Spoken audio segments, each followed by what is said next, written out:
Welcome to Integral Christian Network Podcast, where we explore ways of evolving towards a more loving, inclusive, and embodied mystical Christianity. Welcome to the ICN podcast, everyone. It's so good to be here again in conversation with David and Beth, who will be joining for this conversation around divine vitality. And I'm really excited to engage in this. I don't know, a topic isn't the right word, but this theme, this energy, this way of being, that is in many ways just the heart, the source, the womb of we creating, and more. So it's really good to be here. Welcome, David, Beth. Yeah, looking forward to this. Yeah, excited to explore this. So, one of the things we talked about before was just we want to try to speak from this as much as about it. So we'll seek to do that and just invite everyone listening and participating to just really open up to the flow of this energy as much as we try to understand the concepts or have kind of a mental recognition or connections. This is an invocation. We might even call it a co-invocation, a sense of welcoming from the source this plentitude, this vitality, this energy. So we just welcome that for everyone to be with and open up to in your whole body.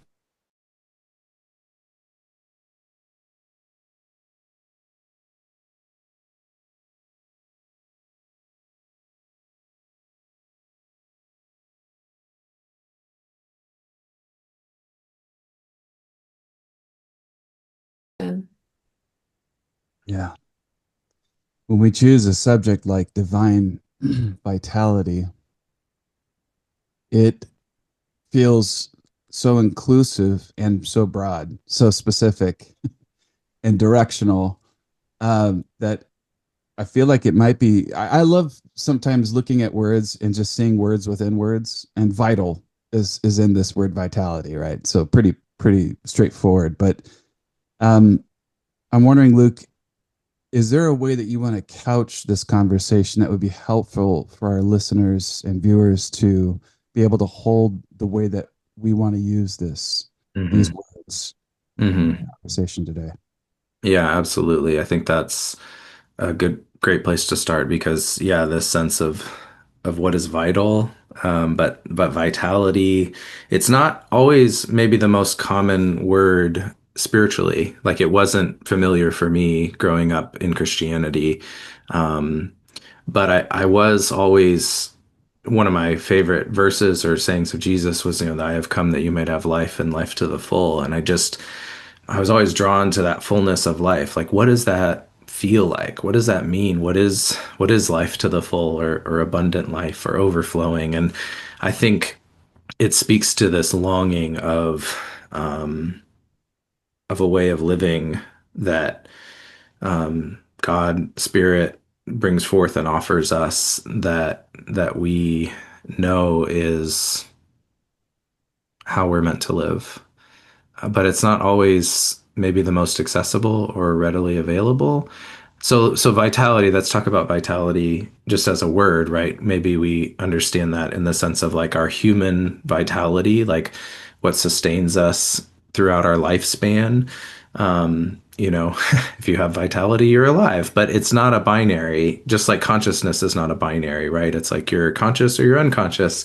We learn and recognize how we can grow and develop in our consciousness to become more conscious, perhaps in the same way in the aspect of our human vitality, more than just what sustains us. There is also this energy that we're calling our divine vitality, that arises into our being and is woven in our authentic humanity. And it is what is continuously creating us in each moment and filling us with the energy and life of the divine, of God, of spirit. And so it's always there whether we feel it or not. So it's like it's an ontological reality. It's an aspect of our deepest being that we are rooted in God, right? So just as Christ, we are human and divine together. And so in the humanness of our normal vitality, we're always alive, but there's times when maybe we feel that more acutely, right? Like there's some movie I was trying to remember what it was from, but there's just this quote where one character says, "I feel so alive," and it's just like, right, we have these moments where we recognize that life, right? And it wasn't there for me earlier on in life, but more later on, a recognition of the divine vitality in this same way, almost spiritually. That's like, oh, there's this aliveness, this force, this moving energy. So that's what we'll be engaging with. That's what we're trying to talk about. And that's maybe as best of a definition, or if we even want to call it that, that could be a place to start. I just want to add the flow from what you're saying. I just sense being sourced. And to bring in another movie, the force is with you. May the force be with you. That came to mind as well. Absolutely. Yeah. Place. Yeah, it does have a certain ontological flavor to it, which I'm not trying to use multisyllabic words to try to make this more abstract than it needs to be, because I think there's when it subjectively, when I'm experiencing divine vitality, it's not it's as you're sharing, Luke, and Beth, it's sourced, it's expansive, it's inclusive, it's nuanced, it's colored, there's texture to it. It's not, again, it's not some high level abstraction, but Mhm. it's a rooted, grounded, embodied, heartful, the headspace is open and discerning. Mhm. There's Mhm. something powerful to it, and it, when I say directional, I don't mean unidirectional, but it has a like sort of multi-dimensional directional feel to it. Mhm. Mhm. Poetic words that I'm trying to use to describe the feeling. I'm Mhm. wondering if we could just stick on that for a little bit. Yeah, yeah, let's feel that. Like and that's where that word force comes in. It's like maybe the force, but also just the force of that. And it is I experience that as an upwelling, an uprising. Again, that sourced being that arises from that place of wholeness. It's very energizing, it's invigorating, enlivening, empowering, animating, just all that energy to it. And it is from below, like from that depth of the divine wellspring. That's another phrase of Jesus that speaks to this, and we say it often in ICN because it's a primary marker for our spiritual womb center when Jesus said, you know, and from your innermost being will flow rivers of living water, is how it's usually translated. And that innermost being is the word for womb. Um, and so that deep space from the womb is again, what is that living water? What is that flowing? Like that's an experiential, felt energy, like a flow of living water within us, arising, coming up. It's very potent. So that's uh that's a major aspect of it. Again, to feel deep in the body, like you said, more than like an abstract concept. It's actually very substantive, even if perhaps it's a bit elusive to our um, mental categorizing. When I see you do this with your hands, David, it adds the word vibrancy. I don't know if that resonates.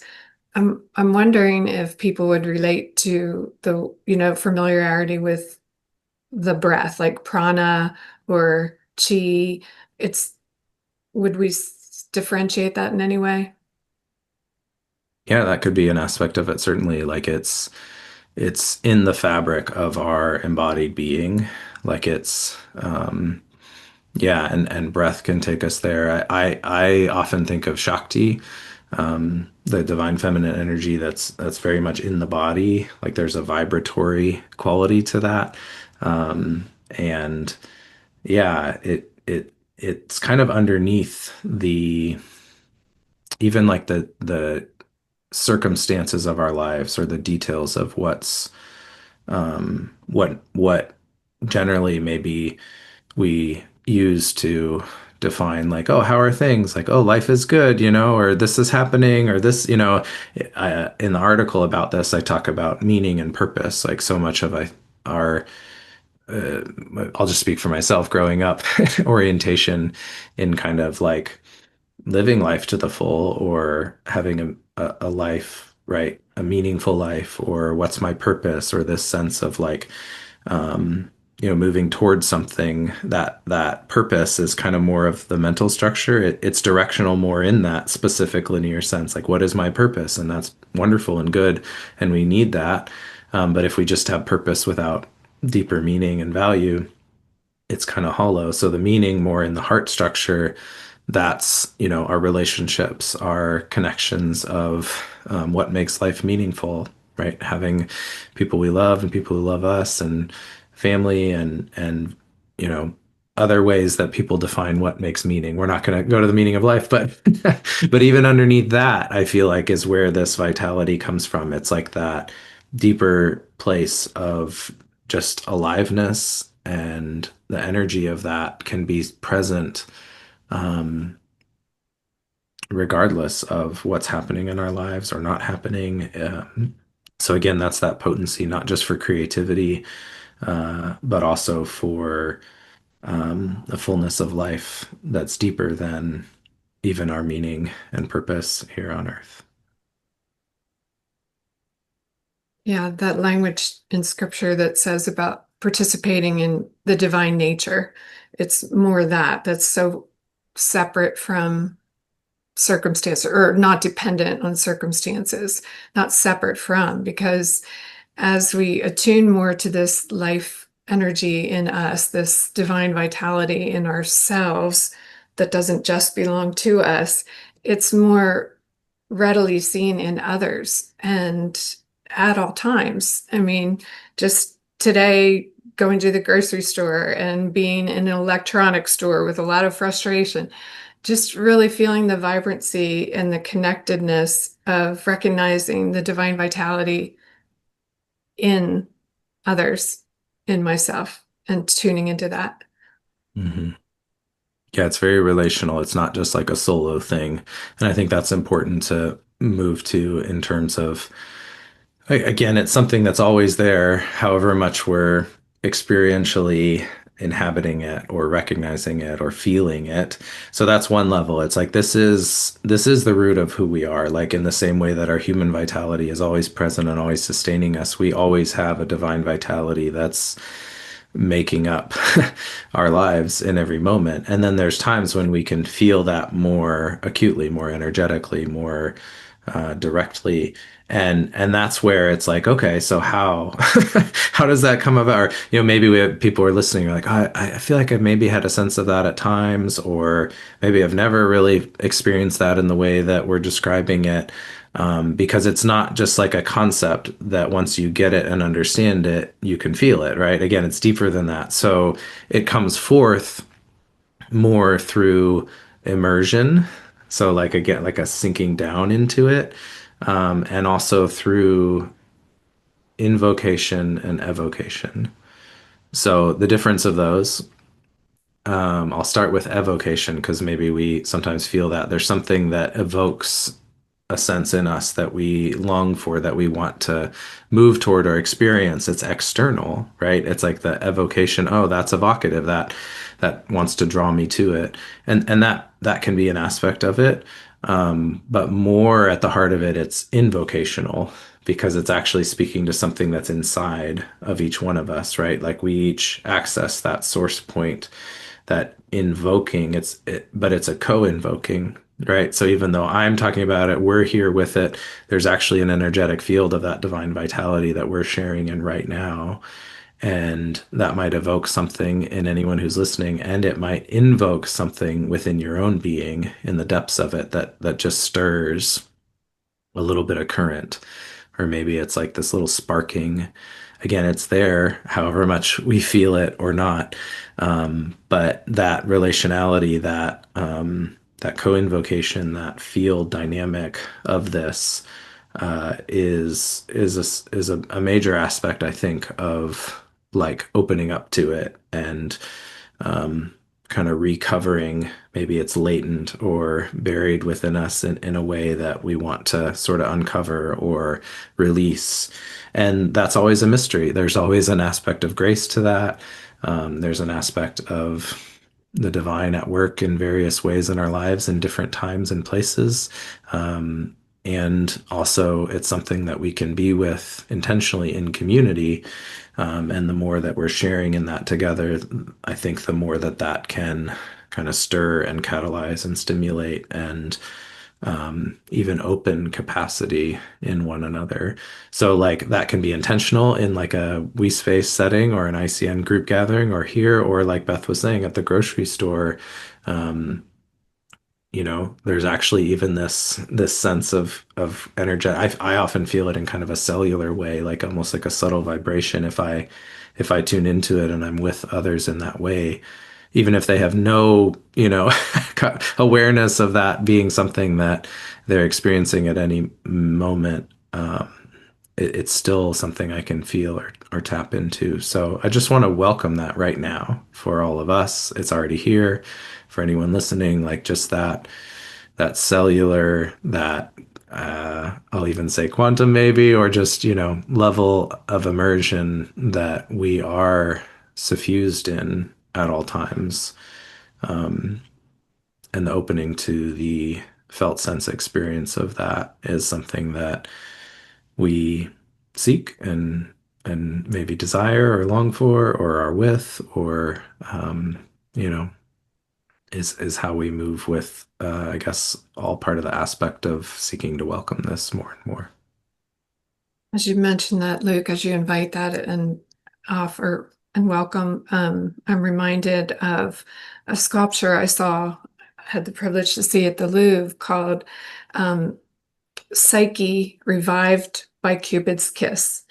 And I'm bringing that forward because you said sometimes it can be latent or covered over, or the idea of psyche, which soul, or in this particular sculpture, it was goddess of the soul, being revived by Cupid's kiss. And Cupid is also known as the god of love, or also Eros.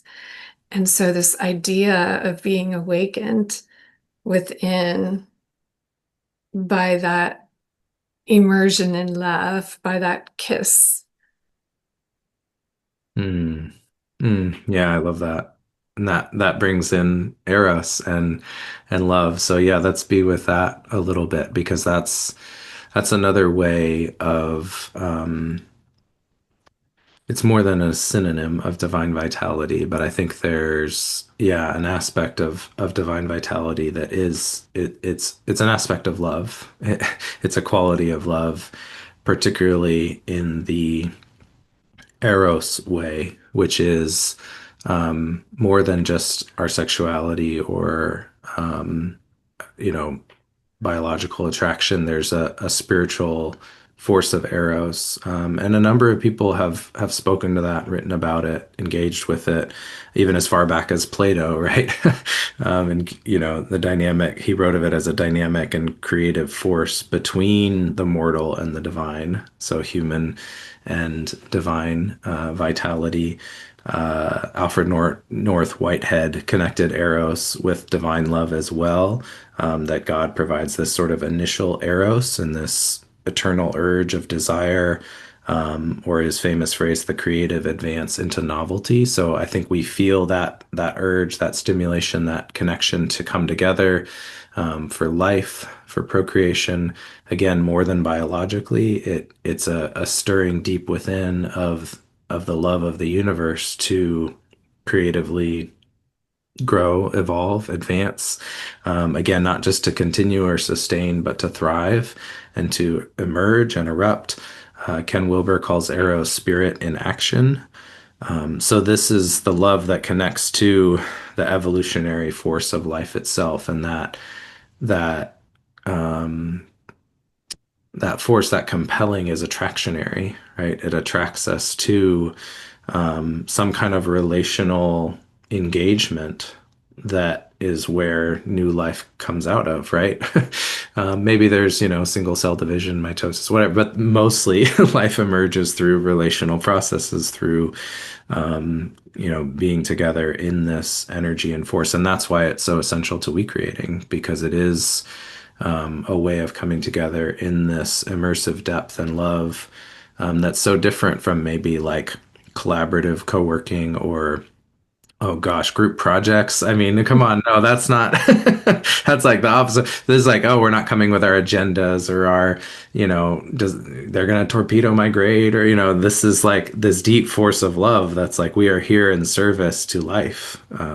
And so that's like a reviving of a way of being that again is so different than maybe ways that we've had to connect our career or our work with vocations that are more about financial sustainability or something that works well or that appeals to us. Like so again we're going deeper into this evolutionary urge, this love, this eros of the universe to create and to create together. I'm talking a lot. David, what's this evoking in you or invoking in you? Um, yeah. Well, when we use the word evoking, and I'm listening to the two of you and trying to synthesize some of the things that you're sharing. Um, one of the things that comes up for me is the pleasure of diversity and how infinite diversity is, and how diversity or being evoked by something is being evoked by something that is first seems like it is outside of me, but something inside of me is responding to something that is outside of me, and the I that I identify as me gets larger. It expands. It attunes. It, and we've used this word. Beth used that word. I was so thankful that you did, because there's this act of uh, resistance and non-resistance in this evocation, and I don't mean resistance in a bad way. I mean like a healthy friction that brings us the different or the diversity into like we're using so many poetic words in this conversation, but there's like this shimmering quality to this thing that I hadn't noticed before, Mhm. like an art piece or a person or a Mhm. situation or a group. I've noticed, pardon the personal anecdote, but I've noticed that as I if I've done the inner work at all, and I believe I have, is that as I'm getting older, my old resistance patterns are less, have less hooks in me. So some things that I might have a resistance pattern to, I find myself actually embracing. And even in moments where there might be tension or strong diversity, there's like a sense of being evoked or interested or pulled into something that maybe I would have been bored otherwise if I had not been in this situation or in front of this person or at this comedy show or whatever the situation is. I guess what I'm trying to get at is that divine vitality is like this, almost a divine discontent with what is.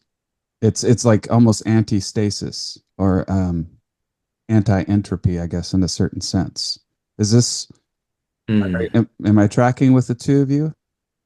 Yeah, I think you're speaking to that longing, right? That longing that there is something more and better than the way things are, but not just like better in the sense we need to fix things or even heal. That might be an aspect of it, but that there is this surge of life wanting to evolve to that is a betterment, but in a way that's deep in that in that source rooted movement of the universe. And I think what you're describing too is like that aspect of a shift from an evocative external thing that we see and maybe we're drawn to it, but then all these other things arise, like maybe jealousy or distance or competitiveness or all those things that happen when they're separate. I see this in my kids all the time. I constantly tell my son, like, you're comparing, and what does comparison do? And he says, it kills joy.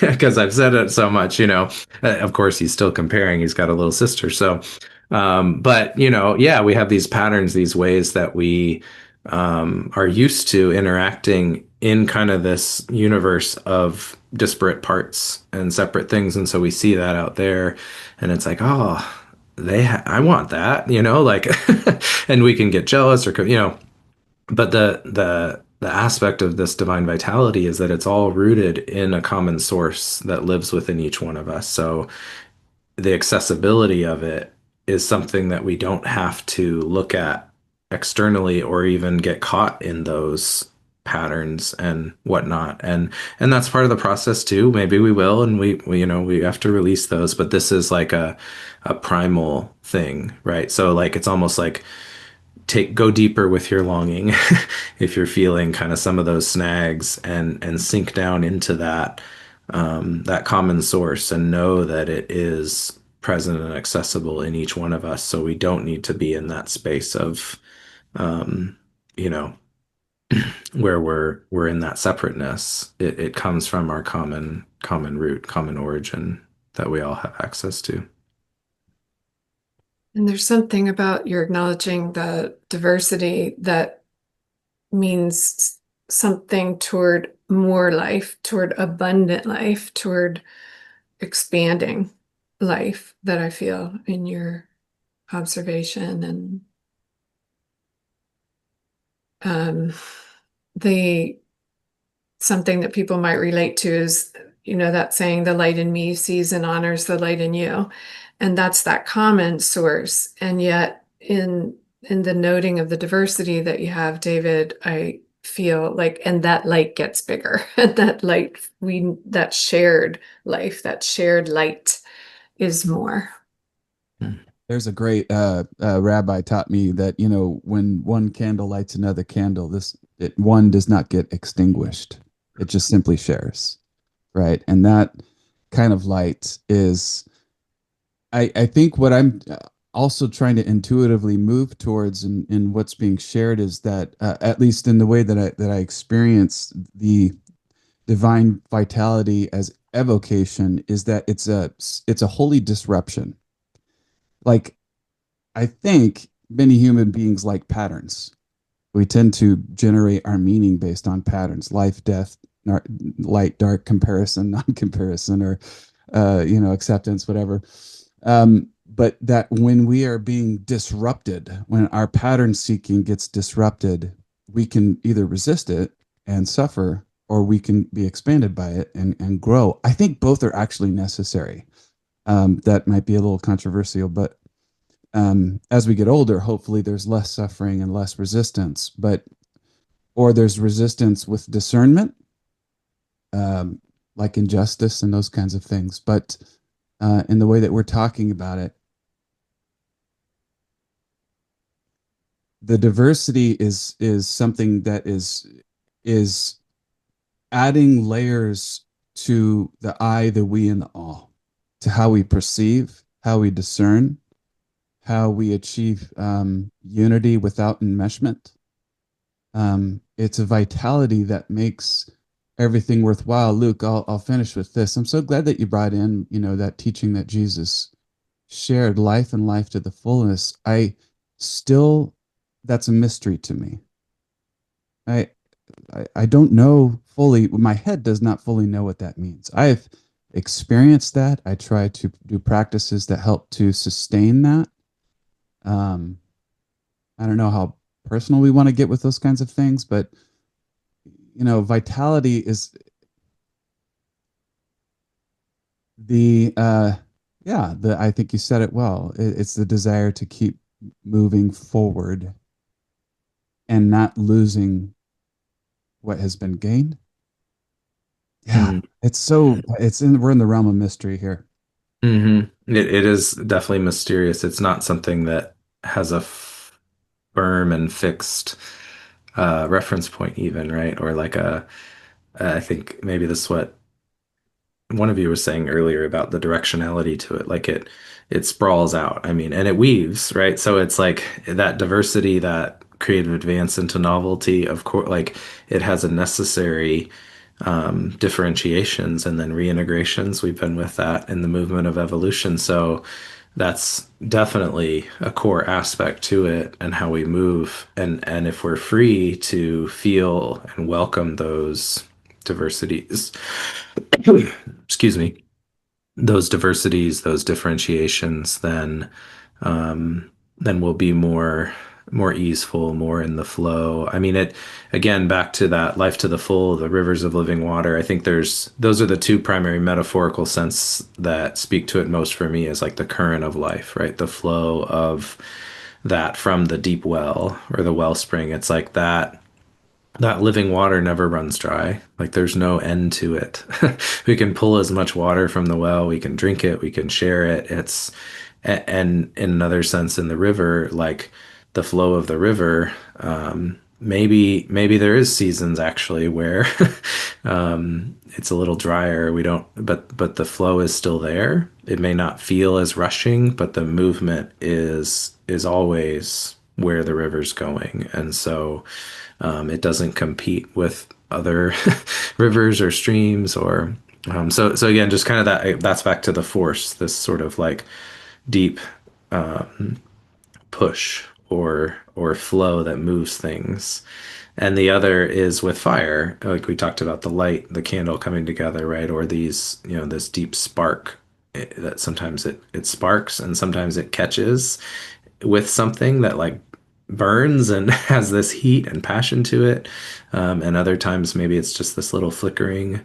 Again, our experiential sense of it in any given moment is varied, but it can be with that potency.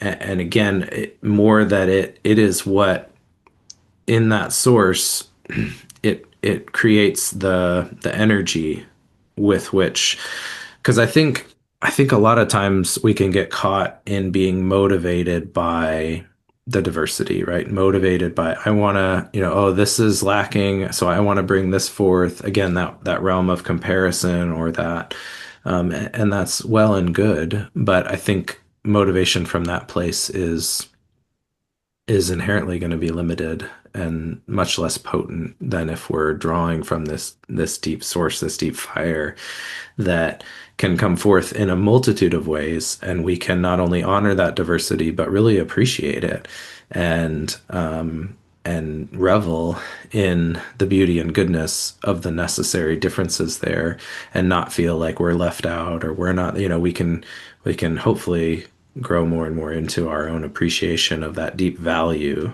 right? That value that makes what is ours in any given moment also part of that source flow, one of those strands that's coming out, and it might feel out here, waiting to be woven, or again, wherever it is in our experience. It's all part of the great weave, the movement of evolution.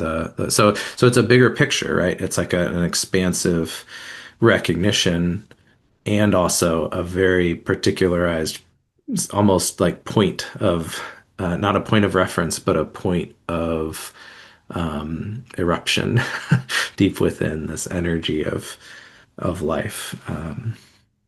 Yeah, something like that. There is, with that sense of immersion that you mentioned earlier, Luke, there is an ICN meditation that's available to folks either on the website for Integral Christian Network or on SoundCloud called Divine Vitality and Vocation.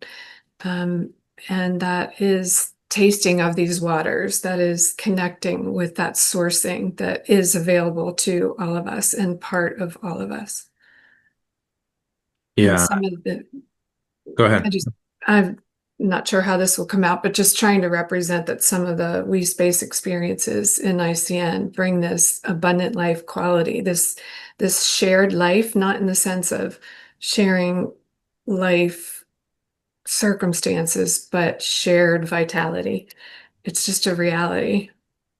Yeah, I'm wondering, Beth, if you have anything you could say about your own experience with that in personal practice with that or in the we space. Mm. Yeah, not to make a big story out of it, but just anything that of how that's been alive for you. Mm. I could go a couple different directions, but the most present is the first time I heard that or engaged with that invocation. It it did erupt something in me, and I just continued to be with and pay attention to it. But then it continued to open up in community and become something. So, yeah, I don't know what else to say about it really, but if maybe you have a question that I could be more specific about. Um, Oh, no, that's great. Maybe in we space you reference that like because we've talked about that too, like the importance of the relationality aspect, the kind of co-invocation, that way of being with it in a field. If there's anything in that respect. Trying to trust the words to just come forward because the experience is certainly there, but how to articulate it is Yeah. Yeah. more difficult. It's like drinking from the same well at the same time and having it refresh and nourish and be expressed together. And I realize how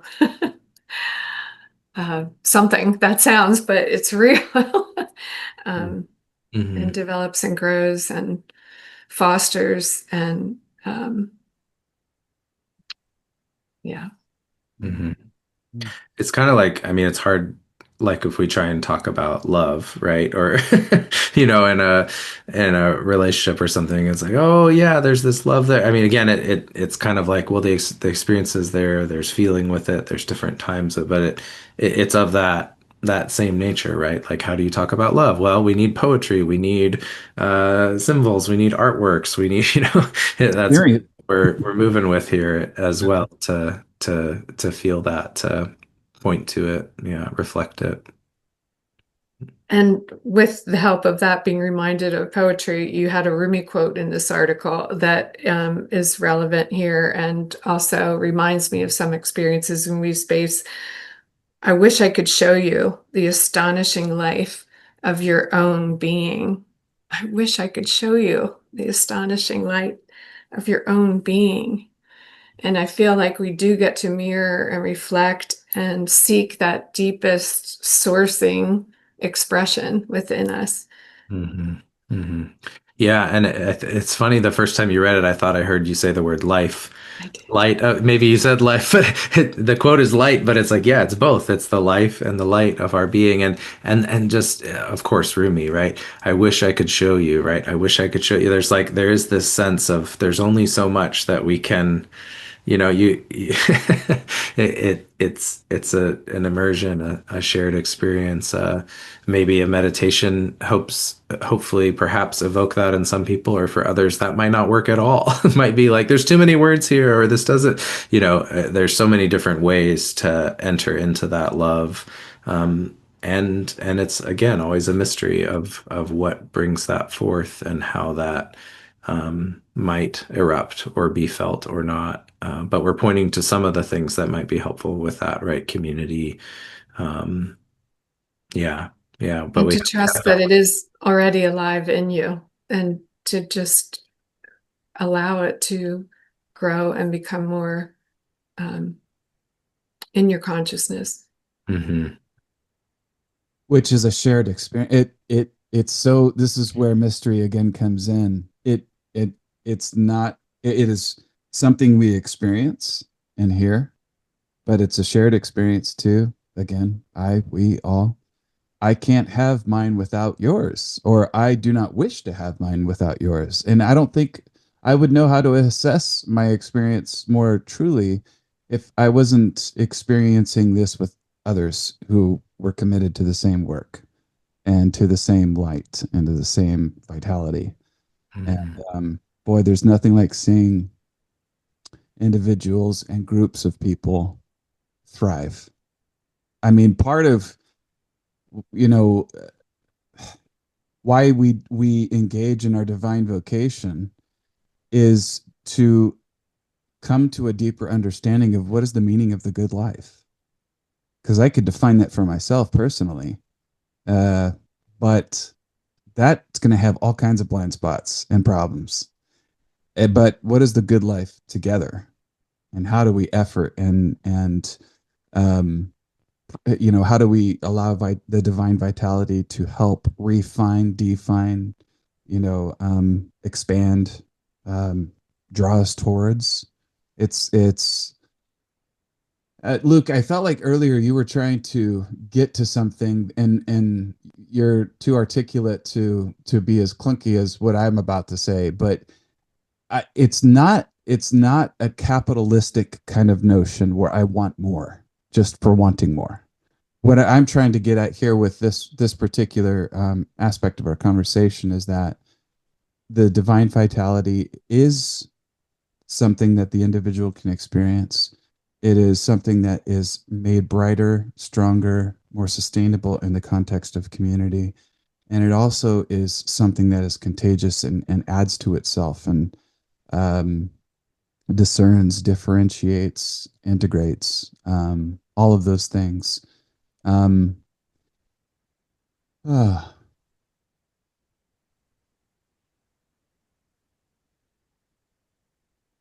That speaks to for me, if it's okay, or do you want to sit with no, that a bit more? Yeah, it's um,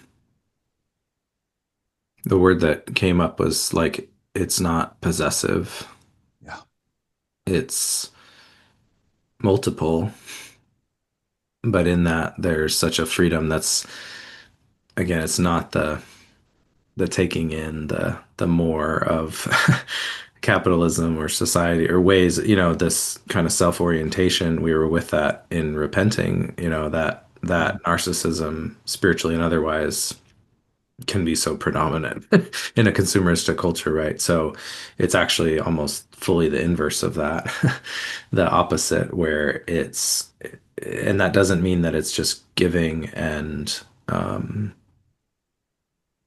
like giving away, although there's an aspect to that. It's again in the fullness and freedom of flow. It can give away, or it can draw together, or it can release, or any of those movements are all part of so it's a different way of being with the love that's not something we're seeking again back to that as an external thing, right? Like I'm trying to find love in someone out there like in relationship stories or whatever, but rather it's like I find the love deep within, and from that loving flow and movement and life, love is found. It's not even found, it's already there. Love is moving in all these different patterns and forms in the many ways that it can and will, and we have no possessiveness of that, no need to cling or to. We have longings, we have desires, we have ways and passions of that draws us toward. But there's such a different freedom in that. It it's like it's a creative force, right? Rather than an accumulation or even a state of being that wants to feel a certain kind of way. Um, there's even a freedom from that sense of need to possess a state of well-being, even, right? Like there's a deeper wellness that is of the divine, the good life, that I think that's what, people we might call saints are sometimes pointing toward, when maybe their whole life is in shambles, or things are in a horrible situation, or they're in the slums, or and it's just like there's this life underneath that is rich and full um and we again we all have access to that. It's not just for saints. I guess in the sense that we're all saints. um yeah, it back to that living source and origin of life that flows into us. Like there's a quote from Ramon Panikkar that is also in the article. It says, "Love is not a guide, it is rather an engine, the self energy of being, of life itself."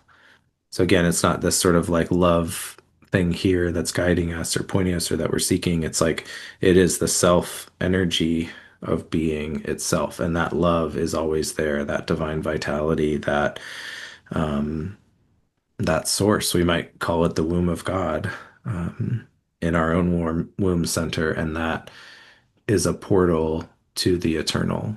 And that's really, I think, what I'm trying to speak of here, which again goes beyond language. Like there's an eternality to it, which is not just an ongoing, everlasting. It's a time freedom. It's a potency of life and fullness that is ever present, uh, as we are in that source, regardless of wherever that is in linear time. If that makes any sense.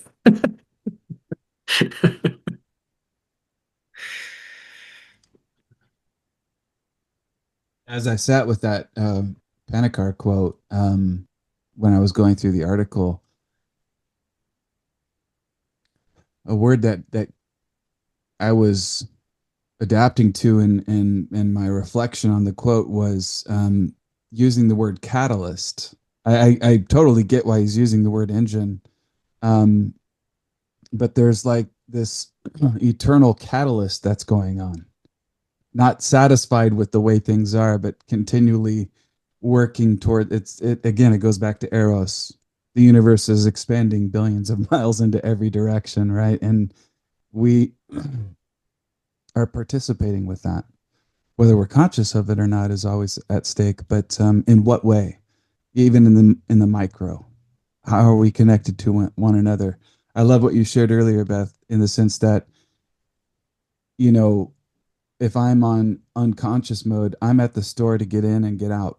And I sometimes catch myself like, dude, I am so checked out right now while I'm checking out, like in line. And I'm just like, whoa, wait, stop, pause, take a moment, breathe. Notice all the life that's going on around you right now. This is astounding. I'm like living in a miracle, but my brain is making judgments on how attuned I can be to the environment based on egoic preferences. I'm not taking a judgmental view towards that, but it's just, can I remain in a catalytic state more often and be attuned to the small things that are filled with vitality, to the ladybug that was crawling on my hand when I was on the porch, just completely entranced like a little kid, and then, time to take off. You know, um, it doesn't have to be these large firework, spiritual experiences. It can be very subtle and very supple. Reminds me of how you were speaking earlier, David, about the mystery of like what is the fullness of life, and it was like that Jesus speaks of, right? And it's like, oh, that there's a little bit of that there, right? Like you recognize like cruising through the grocery store being checked out, that's not the fullness of life, right? Like and the recognition that it's there wherever we are, right? Like we don't have to be in a cathedral or the Grand Canyon or wherever it might be. Like it's in the grocery store, it's it's everywhere. And so yeah, our attunement to that, our openness to that catalytic energy to stir that recognition wherever that comes from, whether that's sort of like a gift of spirit or whether it's a recognition of consciousness like you're describing, where there's that moment that comes, like where did that thought come from? Like, or an intention, we can treat it as a practice, right? There's lots of different ways to seek that. But however that comes, that's our attunement, our process of being more present to that. I'm going to jump in and say that that's probably a great place to plug the importance of our we spaces, because practices like that help to create sustainable processes of being open divine vitality. Is there anything that one of the two of you want to just And yeah, well, and we talk about whole body mystical awakening a lot. And we haven't, I don't know, I don't think maybe some in the past, but there is a companion practice called whole body mystical presencing. And that is all about how we presence to the mystical, spiritual, divine life in any moment at any time, kind of that evolutionary take on praying continuously. And if we connect that to our divine vitality, yeah, it goes deeper than sort of like a thinking a thought or saying a prayer over and over in a mental space. It's actually connecting or like connecting the circuit, right, of this little. I think there's maybe even linked in the article actually to part four. I think part four of that, which is from enlightenment to enlivenment, and it's this, yeah, this like regular practice in the ongoing moments of connecting that circuit of being enlivened by that energy, that life, that vitality that again is always present. And there's different ways that we can consciously, intentionally catalyze that through both our engagement and our growing attunement to how that might be offered to us like a tuning fork. So, Beth, anything you want to speak to in all of this or that regard? That regard, not necessarily to David's question, but it was tending to whole body mystical presencing that came up for me in that spring invocation I was talking about earlier. It was to bring that more in a to have an opportunity to engage with those articles with that reality with whole body mystical presencing that came forward as a result of me being with that divine vitality invocation meditation. So it wanted to be in community and it got to be through all that. So So you're saying this stuff kind of works sometimes, maybe? it's real. That's what I'm saying. It's It's real. real. It's It's real. so real and it's so critical and essential now. And it may seem elusive or it may seem, oh, who has time for all that? This is what it's time for. Yeah. Sometimes we call that this is the really real, like it's like, oh, got to go back to real life, or, like we have these sort of ways that we think of it. It's like, no, this is the really real. Like this is what we're made for. This is, and again, back to vitality. Like this is and it's not a separate thing, right? We have our human vitality, our divine vitality. I started with that description, like when they're both alive and flowing and moving, they weave together. Like it's not like, okay, I'm going to my hermitage sainthood. It's like it's interwoven in the fabric of life, and it is the really real. And I think that again, back to that longing, that sense of like knowing that life to the full, like what is that? There's something more there that again, that's the depth of the more, not like this accumulation, possessive or comparative. It's that longing for the really real, and that we can actually tap into that and experience that and live in that. Um, wow. I mean, again, that's the invigorating, that's the enlivening. It's not like a spiritual practice, like, oh, okay, I gotta do my meditation again, or when am I gonna make time for this? It's sort of like, yeah, connecting it to that longing, that recognition, like this is how we're meant to live. Like this is what's really um energizing and making life full. yeah, I maybe this would be my final anecdote slash reflection. The other night, as I was preparing to go to sleep, divine vitality showed up in a unique way, and I want to tie it to what we were talking about earlier with Eros. That at this time in my life, I've been learning to continue to draw my Eros energy towards spirit. Um, and I don't mean spirit just beyond me or spirit beside me, but spirit being me. And so while I was doing an examen kind of exercise, uh, the big eye the big I, became I and said, I love you. And then went over throughout my life and said, I love you. I love you. I, I who I am you, love you. I who you are me, I love I. We love we. And so, sometimes Eros gets confused, as being strictly erotic energy, or we're trying to find new ways to define that. But it really is the turning towards all this vitality that can be infinitely internally experienced, front to finish, and then also just infinitely eternally expresses itself outwards. So again, there might be that person that I might be quick to judge, my egoic self, my day to day, or sometimes just whatever the mortal self wants to judge, and that just becomes less interesting. The world doesn't need more psychic toxins flushed into its systems. When I experience that Eros vitality of spirit, not as an abstraction, and I'm not saying that we're being abstract, but I'm trying to share from a concrete personal experience. It has really practical implications in terms of how I might live my life, speaking as an I, um, because I don't want to waste time putting psychic energy into things that just don't bring life to myself, to my family, to my friends, to my community, to the world.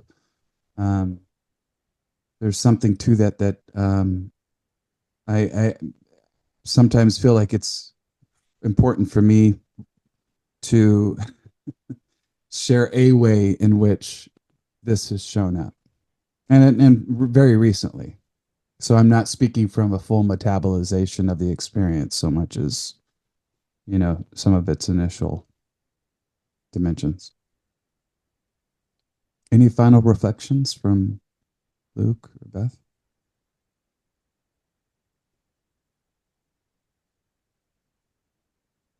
I think it's good to name a concrete way. And we've done that. I mean, concrete's not the right word. It's all concrete. Again, they're really real. But yeah, an aspect of how this lives in us and expresses in micro moments. And um, I think what I'll speak to in that is there's actually like a living um, there's a little energy that lives in me and it comes up from the womb space. A lot of times it's in the heart, sometimes a little lower. And it's I kind of feel it as like the opposite of anxiety. You know, that when you have that little anxiety kind of ball that just like, oh no, what's gonna go wrong? You know, and it's not attached to anything. This is kind of like the opposite of that. It's like this little ball of eagerness and possibility and joy and delight and love, and it's just like there, and it's just like, like, and it just transforms. I feel it, especially through my eyes. Like it transforms how I see everything. I think we've kind of alluded to that some, like when we really see someone else in the grocery store, not just as like, you know, a figure that's making this take longer to check out. It's like this person with, but it comes from that energy and I feel that a lot. I won't say all the time, but when I can like presence it and be with it. Of course, my kids really help with that because then it just like it's so easily there when I see them. Um, Provided they're not like yelling at each other or something. But yeah, I mean, even if they are, right? It just yeah, it brings this sort of sense of delight and yeah, like seeing with new eyes in the world. So that's one way it lives in me. What about you, Beth?